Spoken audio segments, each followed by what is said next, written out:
인간의 반역 두 번째 시간으로 창세기 3장 8절에서 16절 말씀을 한번 다뤄보도록 하겠습니다.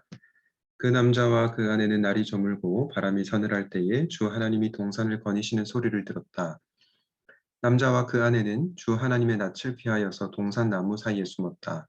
주 하나님이 그 남자를 부르시며 물으셨다. 네가 어디에 있느냐? 그가 대답하였다. 하나님께서 동산을 거니시는 소리를 제가 들었습니다. 저는 벗은 몸인 것이 두려워서 숨었습니다. 하나님이 물으셨다. 네가 벗은 몸이라고 누가 일러주더냐?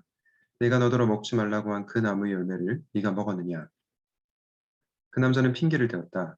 하나님께서 저와 함께 살라고 짝지어 주신 여자, 그 여자가 그 나무의 열매를 저에게 주기에 제가 그것을 먹었습니다. 주 하나님이 그 여자에게 물으셨다. 너는 어쩌다가 이런 일을 저질렀느냐? 여자도 핑계를 대었다. 뱀이 저를 꿰어서 먹었습니다. 주 하나님이 뱀에게 말씀하셨다. 네가 이런 일을 저질렀으니 모든 집짐승과 들짐승 가운데서 네가 저주를 받아 사는 동안 평생토록 배로 기어다니고 흙을 먹어야 할 것이다. 내가 너로 여자와 원수가 되게 하고 너희 자손을 여자의 자손과 원수가 되게 하겠다.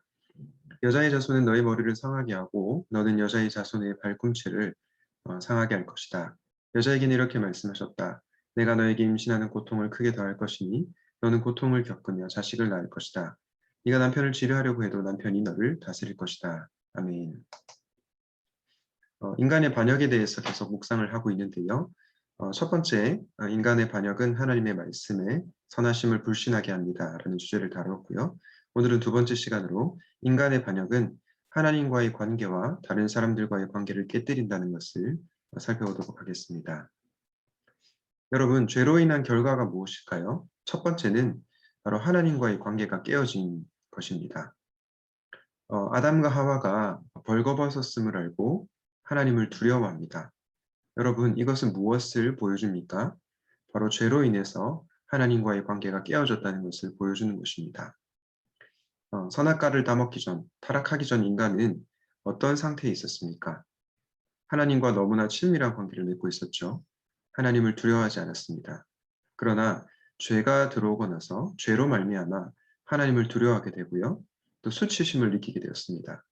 여러분, 이 수치심이라고 하는 것은 그냥 인간이 가지고 있는 어떤 평범한 감정이라기보다는 사실은 이 하나님과의 관계가 깨어짐으로 말미암아 느끼게 된 감정인 거죠.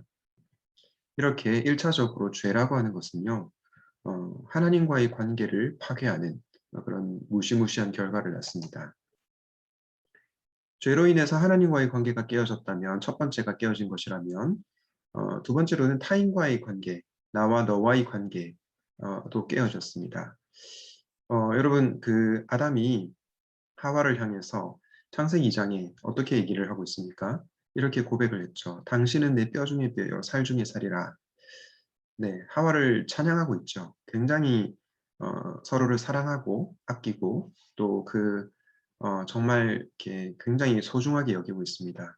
그런데 이 죄가 들어오고 나서 죄로 말미암아 어떤 일이 벌어집니까?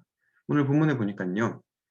아담이 하와에게 핑계를 대면서 책임을 넘기면서 이렇게 얘기합니다. 하나님께서 저와 함께 살라고 짝지어 주신 여자, 하와죠. 그 하와가 선악과 나무 열매를 저에게 주었기에 제가 그것을 먹었습니다. 이제 남에게 핑계를 대는 거죠. 이로 말미암아 이렇게 아름답던 타인과의 관계도 깨어지게 된 것입니다.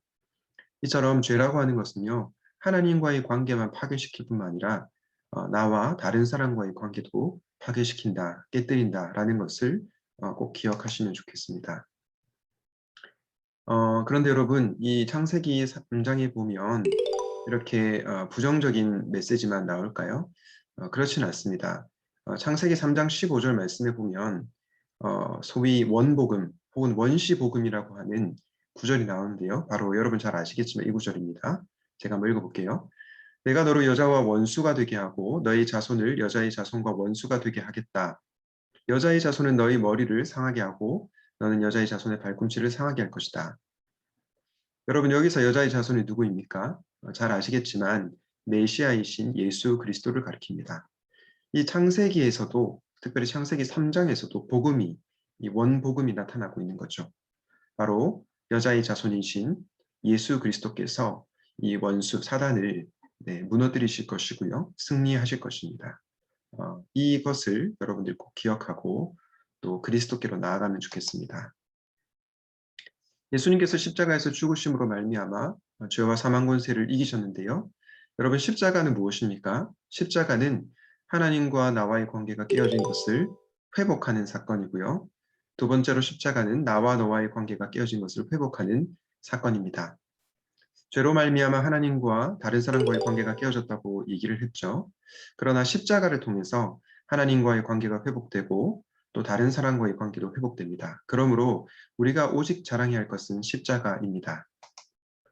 오늘 말씀을 기억하면서 이렇게 기도하면 좋겠습니다. 하나님과의 깨어진 관계를 회복하기 위해 죄로 멀어진 우리를 위해 이 땅에 오신 예수님의 사랑에 감사하게 하시고 그 사랑에 힘입어 형제를 사랑하게 하옵소서. 그리고 오직 예수 그리스도의 십자가만을 자랑하는 우리가 되게 하소서. 기도하겠습니다. 사랑의 하나님, 죄로 멀어진 우리를 위해서 예수님께서 이 땅에 오시고 십자가의 죽으심으로 말미암아 하나님과 나와의 관계를 회복시키시고 나와 다른 사람과의 관계를 회복시켜 주신 은혜에 진심으로 감사를 드립니다. 이제는 우리가 십자가의 그 은혜를 기억하고 하나님을 사랑하고 이웃을 사랑하는 자가 되게 하여 주시고 오직 예수 그리스도의 십자가만 자랑하는 사랑하는 청년들 다 되게 하여 주시옵소서. 우리 죄를 해결해 주신 예수님의 이름으로 기도하였습니다. 아멘.